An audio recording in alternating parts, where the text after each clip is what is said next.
Hello everyone, good afternoon. আজ হচ্ছে রবিবার। সকলকে জানাই মহাশিবরাত্রির অনেক অনেক প্রীতি, শুভেচ্ছা, ভালোবাসা। তো আজকের দিনটা সবাই ভালো কাটুক, আমাদের ভোলা মহেশ্বরের কাছে এই প্রার্থনা, এই কামনা। আজকের দিনটা শুধু নয়, সারাটা বছর যেন সবার ভালো কাটে, এটাই ঈশ্বরের কাছে প্রার্থনা, সবাই যেন সুস্থ থাকেন। তো যাই হোক, আজকে কিন্তু এখন বাজে হচ্ছে বিকেল 2:45। এখন থেকেই না আমার ব্লগটা স্টার্ট করলাম। সব আজকে যেহেতু রবিবার, তো হাজব্যান্ড বাড়িতে আছে, অনেক টুকটাক কাজ ছিল, তো সেই সমস্ত কাজগুলো করছিলাম। সকাল থেকে প্রচুর ব্যস্ত ছিলাম। তারপরে হচ্ছে রান্না আছে। শিবরাত্রির উপোস কিন্তু আমি আর আমার ছেলে দুজনে মিলে করেছি, কারণ দুজনেই আমরা শিবের মাথায় জল ঢালবো। তো ছেলে একদম নিঢাল হয়ে, আজকে তোর বালি পাথফাইন্ডারের ক্লাস আছে, কিন্তু ও না একটা জল পর্যন্ত খায় না আজকের দিনটায়। তো ও আর আমি দুজনেই আমরা করি শিবরাত্রি। তো যাই হোক, দুজনেই আমরা সারাদিন নির্জলা উপবাস। হাজব্যান্ড ভাত খেলো, আর শাশুড়ি আজকে করেনি, শাশুড়ি করবে আগামীকাল, মানে সোমবার দিনে, ওই যে বিকেল অবধি থাকছে, তো সেই কারণে শাশুড়ি বিকেলে মানে সোমবার দিনটা করবে। তো যাই হোক, শাশুড়ি আর হাজব্যান্ড ভাত খেলে ওদের জন্য শুক্তো করলাম, আর কিছু ভাতে ভুতো দিয়েছিলাম, সবজি, আলু আর হচ্ছে ভাত, এই রান্নাবান্না করে দিলাম। ওরা খেলো, খাওয়া দাওয়ার পর মাজা ধোয়া সমস্ত কিছু হলো। তো হয়ে এই তো স্নান দান করে এখন এইমাত্র উঠলাম আর কি। এবার যাবো ছাদে, কাপড় জামাগুলো মেলবো, আর সন্ধ্যার দিকে পুজো দেওয়ার পর্ব আছে, তার সঙ্গে খাবার দাবার তৈরি করতে হবে। আজকে না একটু ভাবছি কচুরি করবো, কারণ আমার ননদের বাড়ি গিয়েছিলাম, ননদ অনেকগুলো কড়াইশুঁটি ছাড়িয়ে দিয়েছিল আর কি, ভাসুরদের জমিতে চাষ হয়েছে, তো সেই সমস্ত মানে কড়াই ও ছাড়িয়ে একেবারে দিয়েছিল, তো বেশ অনেকগুলো কড়াই। তো ভাবছি ওগুলি একটু পেস্ট করে কড়াইশুঁটির কচুরি বানাবো, আর সাথে বানাবো আলুর দম। তো কড়াইশুঁটির কচুরির সঙ্গে আলুর দমটাই ভালো লাগে, তাই না? আর ঘুগনি অতটা ভালো লাগে না, নিরামিষ ঘুগনি না অতটা খেতেও চায় না সবাই। তো সেই কারণে ভাবছি ওই আলুর জলটা ফেলে দিতে হবে, হাজব্যান্ডের যেহেতু চলবে না। তো যাই হোক, আলুর জল ফেলে দিয়ে আলুর দমই করবো, একটু অল্প খাবে আর আমরাও সব খাবো। তো যাই হোক, সারাদিন সাথে থাকুন, দেখতে থাকুন, আশা রাখছি ভালো লাগবে। তো যথারীতি স্নান দান করে চলে আসলাম ছাদে। আর এবার জামা কাপড়গুলো সকালে দিয়ে গিয়েছিলাম, ছেলের বেশ কয়েকটা জামা প্যান্ট কেচে ওগুলো সকালে দিয়ে গিয়েছিলাম। আর এই ওড়নাটা না ফ্রিজের ওপর ঢাকা দিয়ে রাখি, তো এই ওড়নাটাকেও একটু কেচে দিয়েছিলাম। আর এত পরিমাণে ধুলো পড়েছিল, যেহেতু বাড়িতে সিমেন্ট বালির কাজ হয়েছে, প্রচুর ধুলো, আর তার সঙ্গে ঝেড়েছি আবার ওই বারান্দাটা প্রচুর ঝুল হয়েছিল, সেটাও ঝেড়েছি। তো মানে সব রকম মিলিয়ে আর কি বেশ ধুলো পড়েছিল, তো সেই কারণে ফ্রিজটা পরিষ্কার করেছি, আর ওই ওড়নাটাও একটু পরিষ্কার করে মানে কেচে দিয়েছিলাম আর কি। তো হাজব্যান্ড তো ওপরে আগে থেকেই এসেছে, তো ও আর আমি আর কি দুজনে গল্প করছি, কথা বলছি, আর ওই তো কাজকর্ম করছি।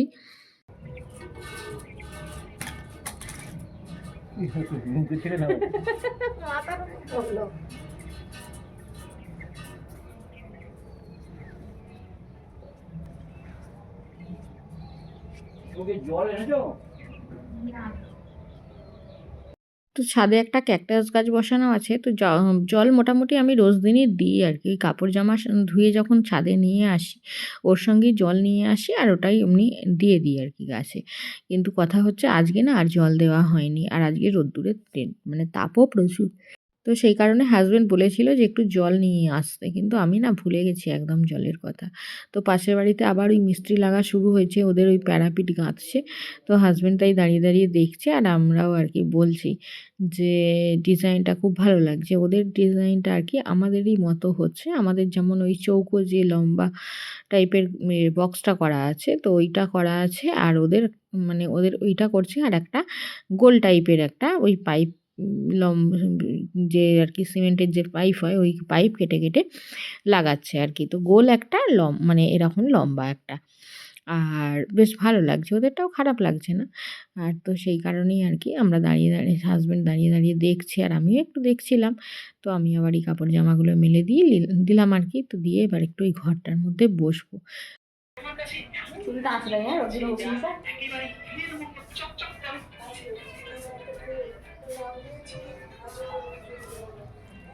রোদ্দুরটা একটু না বসলে চুলটা শুকাবে না।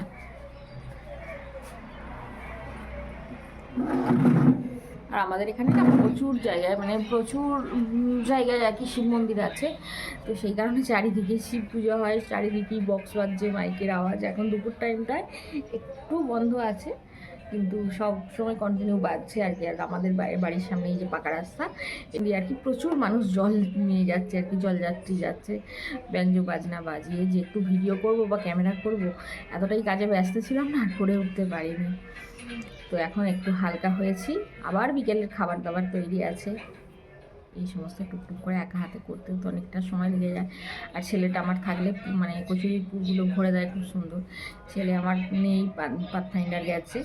আর হাজব্যান্ডকে বলছি যে তুমি তাহলে করবে, ও তো পারবেই না, ও এমন করে দেবে তারপরে আমার আবার ডবল করে ওই পুর বার করে আবার আমাকে করতে হবে। তো যাই হোক, একা হাতেই আস্তে ধীরে করবো। একটু রোদে বসে চুলটা শুকিয়ে নিই, 4টের দিকে যাবো। এই তো এখন 3টে বাজছে, 4টের দিকে যাবো, গিয়ে আস্তে আস্তে করে করবো খাবার দাবার। ছেলের না আস্তে আস্তে 7টা বেজে যাবে। এবার ও আসলেই মানে ফ্রেশ হয়েই চেঞ্জ করেই আর কি চলে যাবো আর কি ওতে আমাতে, কারণ প্রচুর ভিড় হয়ে যাবে আমাদের এখানে, আবার প্রচুর ভিড় হয় যেখানে অঞ্জলি দিতে মানে ওই পুজো দিতে যাই আর কি, বাবার মাথায় জল ঢালতে যাই সেখানে। তো ওই জন্য তাড়াতাড়ি করে খাবার দাবার করে নিয়ে চলে যাব। তখন একটু বসে চুলটা শুকাই। ফোন হয়তো তোমার খাটে, আমি চলে যাচ্ছি নিচে কাপড় জামা নিয়ে। তুমি কি করবে? কড়াইশুটির পুর ভরবে তো?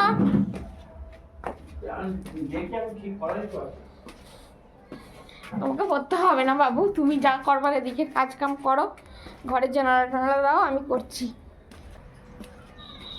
ছেলেটা থাকলে আমার কোনো অসুবিধা হয় না।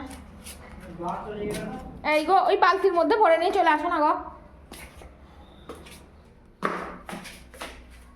চলুন কাপড় জামাগুলো ঘরের মধ্যে রাখি। না, অনেক ভালো করে গুছাতে হবে। আমি তাহলে ওদিকে চলে যাচ্ছি। হ্যাঁ, এগুলো হাজব্যান্ডকে বলছি তুমি সব গুছিয়ে দাও, আমি ওদিকে খাবার দাবার তৈরি করতে যাই। অনেক তাল জামা কাপড়, বেশ কাল পরশু গোছানোই হয়নি। আবার আজকেও কটা ধুয়েছিলাম, সেগুলোও আছে। তো সব মিলিয়ে অনেকগুলোই হয়ে গেছে। তো বর্মশাইকে বলছি তুমি এগুলো গুছাও আস্তে আস্তে, এখন তার কোনো কাজ কাম নেই। সকালের দিকে অনেক কাজ হয়েছে, আজ এখন আর কাজ কাম কিছু করতে হবে না, এখন গুছাও। আর এখন এই তো কড়াইশুঁটিটা পেস্টটা আর কি ওই কচুরির পুর হিসেবে বানিয়ে নিচ্ছি। তো ননদ তো ছাড়িয়েই দিয়েছিল কড়াইগুলো, তার জন্য সারাতে হলো না। শুধুমাত্র ওই কালো জিরে আর একটু হিং ফোড়ন দিয়ে কাঁচা লঙ্কা বাটা, আদা বাটা, আর তার সঙ্গে হচ্ছে কড়াইশুঁটির পেস্টটা দিয়ে দিয়েছি। আর নুন মিষ্টিও দিয়েছি পরিমাণ মতো। তো এবার একটু ড্রাই করে নামিয়ে নেবার, একটু ছাতু দিয়ে দেবো। ছাতু দিলে একটু ভালো হবে আর কি, বেশ আঠালো ভাবটা আসে। এর আগে একদিন করেছিলাম তো ছাতু দিয়েছিলাম, বেশ ভালো হয়েছিল।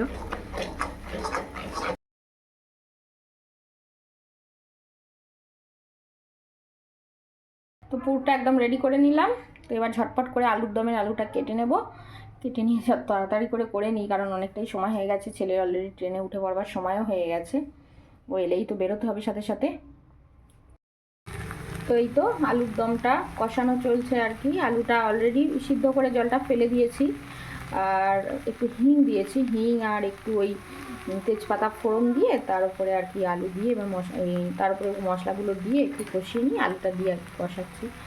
তো একটু কষানো ভালোভাবে হোক, আর খুব বেশি জল দেবো না, একটু কষা কষা মতোই করবো আর কি। তো কচুরির সঙ্গে একটু কষা কষা করে আলুর দমটা করলে দেখতে মানে খেতে বেশি ভালো লাগে।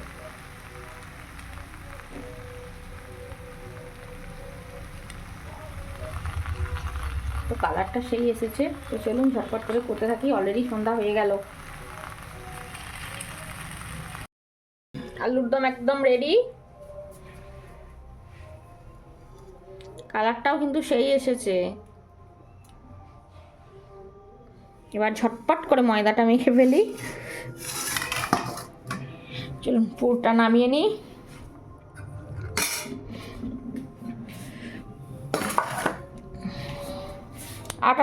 আটাও নিয়ে এসেছো?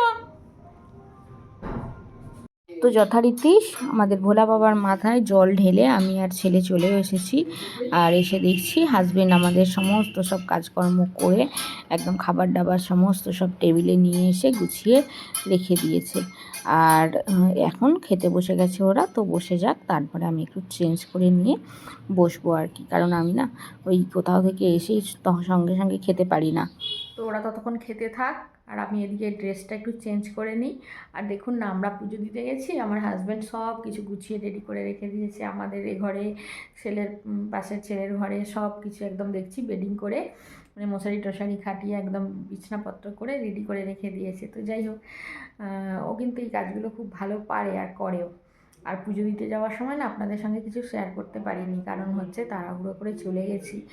আর ওখানে গিয়েও না কিছু ভিডিও টিডিও করা হয়নি, ফোনটা নিয়ে যেতেই ভুলে গেছি, এই হচ্ছে ব্যাপার।